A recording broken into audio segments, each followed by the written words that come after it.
Ang sulat ni Pablo sa mga taga-Filipos. Unang kabanata. Mula kina Pablo at Timoteo, na mga lingkod ni Kristo Jesus. Para sa mga taga-Filipos na hinirang ng Diyos dahil sa kanilang pananalig kay Kristo Jesus, gayon din sa mga tagapangasiwa at mga tagapaglingkod. Sumainyo nawa ang pagpapala at kapayapaan ng Diyos na ating Ama at ng Panginoong Heso Kristo. Nagpapasalamat ako sa aking Diyos tuwing maaalala ko kayo. Tuwing ipinapanalangin ko kayong lahat, ako'y laging nagagalak. Dahil sa inyong pakikiisa sa pagpapalaganap ng magandang balita tungkol kay Kristo. Mula nang ito'y inyong tanggapin hanggang sa kasalukuyan. Natitiyak kong ang mabuting gawang pinasimulan sa inyo ng Diyos ay Kanyang lulubusin hanggang sa araw ng pagbabalik ni Heso Kristo. Minamahal ko kayo, kaya dapat lang napahalagahan ko kayo ng ganito. At dahil magkasama tayong tumanggap ng pagpapala ng Diyos, kahit ngayong ako'y nakabilanggo, o noong ako'y malayang nagtatanggol at nagpapalaganap ng magandang balita. Nalalaman ng Diyos na ang pananabik ko sa inyong lahat ay kagaya ng pagmamahal sa inyo ni Heso Kristo. Idinadalangin ko sa Diyos na ang inyong pag-ibig ay patuloy na sumagana at masangkapan ng malinaw na kaalaman at pagkaunawa upang mapili ninyo ang pinakamahalaga sa lahat. Sa gayon, pagbabalik ni Kristo, matatagpuan kayong malinis, walang kapintasan, at sagana sa magagandang katangiang kaloob sa inyo ni Heso Kristo, sa ikararangal at ikadadakila ng Diyos. Ibig kong malaman ninyo, mga kapatid, na ang nangyari sa akin ay nakatulong ng malaki sa ikalalaganap ng magandang balita. Nalaman ng mga bantay sa palasyo at ng iba pang naririto na ako'y nabilanggo dahil sa pagiging tagasunod ni Kristo. At ang karamihan sa mga kapatid ay lalong tumibay sa kanilang pananalig sa Panginoon dahil sa aking pagkabilanggo. Hindi lamang yon, lalo pang lumakas ang kanilang loob na ipangaral ang salita. Totoo nga na may ilang nangangaral tungkol kay Kristo dahil sa pagkainggit at hilig sa pakikipagtalo. Ngunit, mayroon din namang nangangaral ng may tapat na hangarin. Si Kristo'y ipinapangaral nila dahil sa tunay na pagmamahal, sapagkat alam nilang ako'y hinirang upang ipagtanggol ang magandang balita. Ngunit ang iba ay nangangaral ng di tapat sa kalooban, kundi sa udyok ng masamang hangarin. Sapagkat hangad nilang dagdagan pa ang paghihirap ko sa aking pagkakabilanggo. Ngunit walang anuman sa akin ang lahat ng iyon. Ikinagagalak ko pa nga na si Kristo ay naipapangaral, maging tapat man o hindi ang hangarin ng ibang mga nangangaral. Ang isa ko pang ikinagagalak ay ang pag-asa na muli akong makakalaya sa tulong ng inyong mga panalangin at ng Espiritu ni Heso Kristo. Ang aking pinakananais at inaasahan ay huwag akong magkulang sa aking tungkulin. Sa halip ay magkaroon ako ng lakas ng loob sa lahat ng panahon, upang mabuhay man ako o mamatay, ay mabigyan ko ng karangalan si Kristo. Sapagkat para sa akin, si Kristo ang buhay at pakinabang ang kamatayan. Ngunit, kung sa pananatili kong buhay ay may magagawa pa akong mabuti, hindi ko alam kung alin ang aking pipiliin. Nagtatalo ang loob ko. Ibig ko nang pumanaw sa mundong ito upang makapiling ni Kristo. Yamang ito ang lalong mabuti para sa akin. Ngunit alang-alang sa inyo, mas kailangan pang manatili ako sa buhay na ito. Dahil dito, natitiyak kong ako'y mabubuhay pa at makakasama ninyong lahat upang matulungan kayong magpatuloy ng may kagalakan sa inyong pananalig sa Panginoon. Kung magkagayon, lalo ninyo akong may pagmamalaki at lalo ninyong pupurihin si Kristo Jesus dahil sa aking pagbabalik sa inyo. Kaya nga, mga kapatid, pagsikapan ninyong mamuhay ayon sa magandang balita ni Kristo. Sa gayon, makabalik man ako sa inyong piling o hindi, makakatiyak pa rin na kung kayo'y nananatili sa iisang layunin at sama-samang ipinaglalaban ang pananalig sa magandang balita, huwag kayong matakot sa inyong mga kaaway. Magpakatatag kayo, sapagat ito mismo ang palatandaan na sila ay mapapahamak at kayo'y maliligtas. Sapagkat ang Diyos ang nagbibigay sa inyo ng tagumpay. Dahil ipinagkaloob niya sa inyo, hindi lamang ang manalig sa Kanya, kundi ang magtiis din naman alang-alang kay Kristo. Ngayon, kasama ko na kayo sa pakikibakang nakita ninyong ginagawa ko noon. At nababalitaan ninyong ginagawa ko pa rin hanggang ngayon.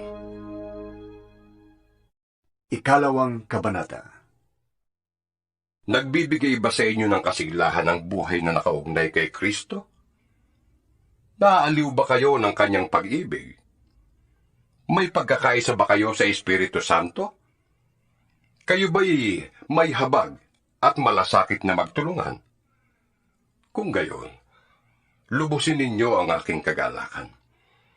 Maghari sa inyo ang pagkakasundo. Mabuklod kayo sa iisang pag-ibig at magkaisa kayo sa puso't diwa. Huwag kayong gumawa ng anuman dahil sa paghahangad ninyong maging tanyag. Sa halip, magpakumbaba kayo at huwag ninyong isipin kayo'y nakakahigit sa iba. Ipagmalasakit ninyo ang kapakanan ng iba at hindi lamang ang sa inyong sarili. Magpakumbaba kayong tulad ni Kristo Jesus. Kahit siya ay Diyos, hindi siya nagpumilit na manatiling kapantay ng Diyos. Sa halip, ay kusa niyang binitawan ang karapatan niyang ito at namuhay na isang alipin. Ipinanganak siyang tulad ng isang karaniwang tao. Siya'y nagpakababa at naging masunurin hanggang kamatayan. Oo, hanggang kamatayan sa krus. Kaya naman, siya'y itinampok ng Diyos at binigyan ng pangalang higit sa lahat ng pangalan. Kaya't sa pangalan ni Jesus ay sasamba ang lahat, ng nasa langit, nasa lupa, at nasa ilalim ng lupa. At ang lahat ay magpapahayag na si Jesucristo ang Panginoon sa ikararangal ng Diyos Ama. Kaya nga, mga minamahal, kung paanong lagi kayong masunurin noong kasama pa ninyo ako, lalo kayong maging masunurin ngayon, samantalang ako'y malayo sa inyo. May takot at panginginig na magpatuloy kayo sa paggawa hanggang sa malubos ang inyong kaligtasan. Sapagkat ang Diyos ang nagbibigay sa inyo ng pagnanasa at kakayahang maisagawa ang Kanyang kalooban. Gawin ninyo ang lahat ng bagay nang walang pagtutol at pagtatalo, upang kayo'y maging mga ulirang anak ng Diyos, matuwid at walang kapintasan, sa gitna ng mga taong mapanlinlang at masasama. Sa gayon, magsisilbi kayong ilaw sa kanila, tulad ng bituing nagniningning sa kalangitan, habang inihahatid ninyo sa kanila ang balita ng kaligtasan. Pagdating ni Kristo, ay maipagmamalaki ko kayo, sapagkat hindi nawala ng kabuluhan ang aking mga pagpapakahirap. Kung ang buhay ko may maging handog sa inyong paglilingkod at pananampalataya sa Diyos, ikaliligaya ko pa rin yun, at hinahatian ko kayo ng aking kagalakan. Magalak din kayo, at bahaginan ninyo ako ng inyong kagalakan. Umaasa ako sa Panginoong Jesus na mapapapunta ko agad yan si Timoteo upang mapanatag ang aking loob kung malaman ko mula sa kanya ang inyong kalagayan. Wala nang hihigit sa kanya sa pakikiisa sa aking damdamin at pagmamalasakit para sa inyong kapakanan. Ang inaatupag lamang ng iba ay ang sarili nilang kapakanan at hindi ang kay Jesucristo. Kayo na rin ang nakakaalam sa katapatan ni Timoteo. Kasama ko siya sa pangangaral ng magandang balita, tulad ng pagtulong ng isang anak sa kanyang ama. Kaya, binabala kong papuntahin siya diyan pagkatapos kong matiyak ang magiging kalagayan ko rito. Sa tulong ng Panginoon, umaasa akong makakapunta din ako diyan sa lalong madaling panahon. Inisip kong kailangan ng pauwiin diyan ang ating kapatid na si Epaprodito na aking kamanggagawa at kapwa-kawan ng Diyos na sinugo ninyo upang magdala ng inyong kaloob at tuloy makatulong ko rito. Sabik na siyang makauwi diyan. Nag-aalala siya dahil sa nabalitaan ninyong nagkasakit siya. Nagkasakit nga siya at muntik nang mamatay. Ngunit, kinaawaan siya ng Diyos. At hindi lamang siya, kundi pati ako, upang huwag na madagdagan pa ang aking kalungkutan. Kaya nga, ibig ko ring makauwi na siya riyan, sapagkat alam kong matutuwa kayong makita siyang muli. Sa gayon, mawawala na ang aking kalungkutan. Kaya, tanggapin niyo siya ng buong galak bilang isang tunay na lingkod ng Panginoon. Igalang niyo ang mga taong tulad niya. Itinaya niya sa panganib ang kanyang buhay sa paglilingkod kay Kristo, nang siya ang maglingkod sa akin sa halip na kayo. Ikatlong kabanata. Sa wakas, mga kapatid, magala kayo sa Panginoon. Hindi kaabalahan para sa akin na ulitin ang naisulat ko na, dahil ito naman ay para malayo kayo sa kapahamakan. Mag-ingat kayo sa mga taong asal hayop, sa mga taong mahilig sa paggawa ng masama, at pati na sa pagsusugat ng katawan. Tayo ang tumanggap ng tunay na pagtutuli. Tayong sumasamba sa Diyos sa pamamagitan ng Kanyang Espiritu. Ang ipinagmamalaki natin ay ang ating buhay kay Kristo Jesus. Hindi tayo nagtitiwala sa mga panlabas na tuntunin. Ang totoo, ako'y may sapat na dahilan upang panghawakan ng mga panlabas na tuntunin. Kung iniisip ni Numan na siya may katwirang umasa sa ganitong gawain, lalo na ako. Ako'y tinuli ng 8 araw mula nang ako'y isilang. Ako'y isang tunay na Israelita, buhat sa angkan ni Benjamin at katutubong Hebreo. Kung pagsunod naman sa kautusan ng pag-uusapan, ako'y isang Pariseo. Dahil sa masugid kong pagsunod sa kautusan, inusig ko ang iglesia. Kung sa pagiging matuwid naman ayon sa kautusan, walang maisusumbat sa akin. Ngunit dahil kay Kristo, ang mga bagay na pinapahalagahan ko noon ay tinuring kong walang kabuluhan ngayon. Oo, itinuturing kong walang kabuluhan ang lahat ng bagay bilang kapalit ng lalong mahalaga, ang pagkakilala kay Kristo Jesus na aking Panginoon. Ang lahat ng bagay ay ipinalagay kong walang kabuluhan. Makamtan ko lamang si Kristo at lubusang makasama niya.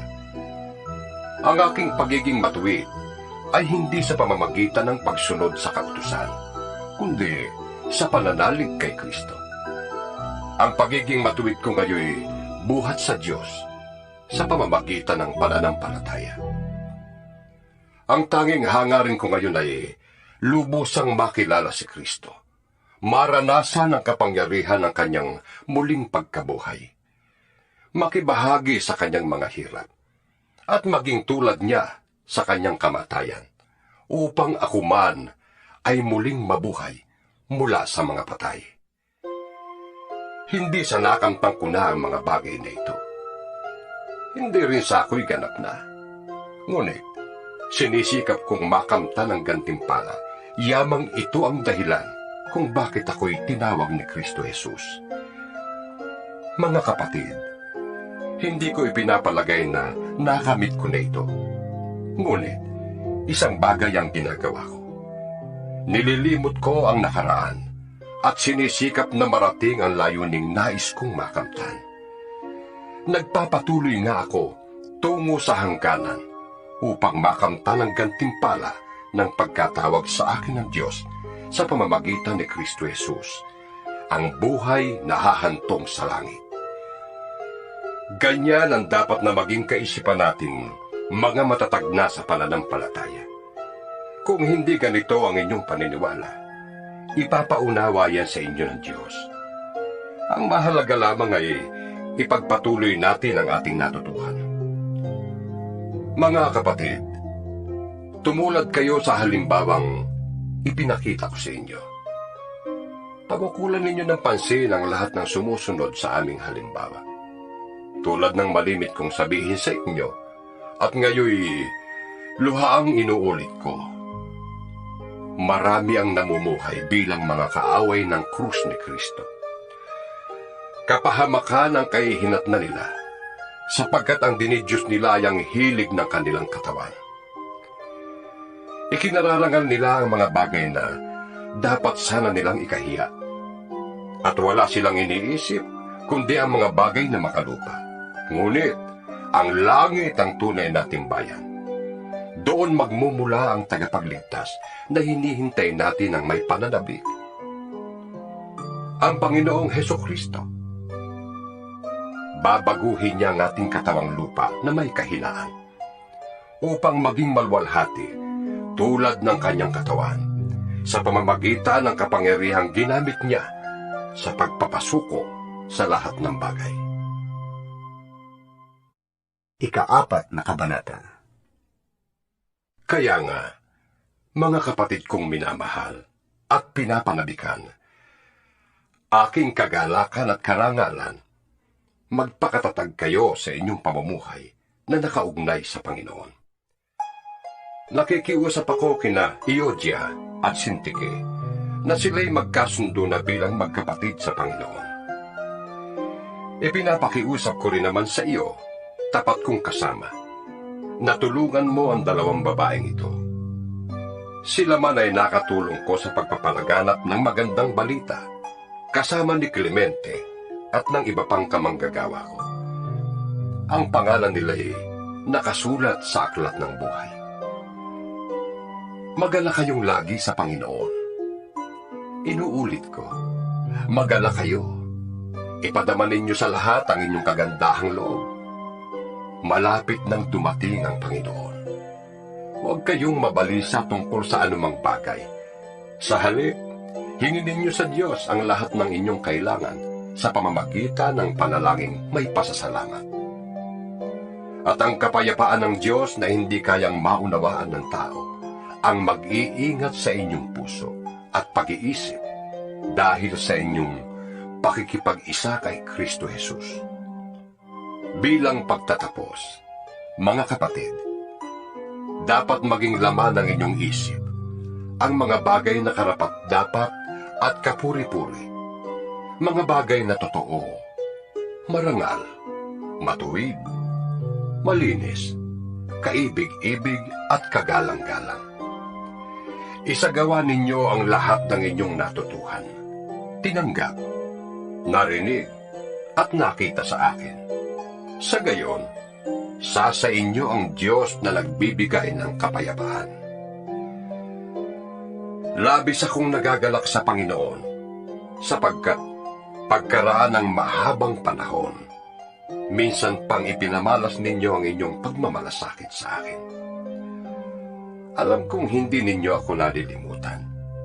Wala nga lamang kayong pagkakataong matulungan ako. Hindi ko sinasabi ito dahil sa kayo'y hinahanapan ko ng tulong. Natutunan ko ng masiyahan, maging anuman ang aking kalagayan. Naranasan ko ng maghikahos. Naranasan ko na rin ang managanap. Natutuhan ko na ang lihim kung paanong masiyahan sa anumang kalagayan sa buhay. Ang mabusog o magutom, ang managana o maghirap. Ang lahat ng ito'y magagawa ko dahil sa lakas na kaloob sa akin ni Kristo. Gayunman, ikinagagalak ko ang ginawa ninyong pagtulong sa aking mga paghihirap. Alam naman ninyo, mga taga-Pilipos, na kayo lamang ang iglesyang nakahati ko sa hirap at ginhawa nang umalis ako sa Macedonia at nagsisimula pa lamang sa pangangaral ng magandang balita. Noong ako'y nasa Tesalonica na, makailang ulit pa ding pinadala ninyo ako ng tulong.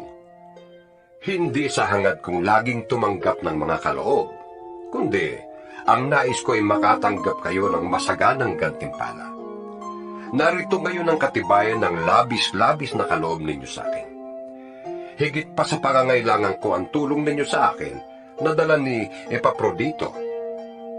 Ang mga ito ay tulad ng mabangong handog sa Diyos, mga alay na katanggap-tanggap at kaaya-aya sa Kanya. At buhat sa hindi mauubos na kayamanan ng Diyos, ay ibibigay niya ang lahat ng inyong kailangan sa pamamagitan ni Kristo Jesus. Purihin ang ating Diyos at Ama magpakailanman. Amen. Paratingin ninyo sa lahat ng hinirang ng Diyos at nananalig kay Kristo Jesus ang pagbati ko at ng mga kapatid nating kasama ko rito. Binabati kayo ng lahat ng mga hinirang ng Diyos, lalo na ng mga naglilingkod dito sa palasyo ng Emperador. Naway sumainyong lahat ang pagpapala ng Panginoong Hesukristo.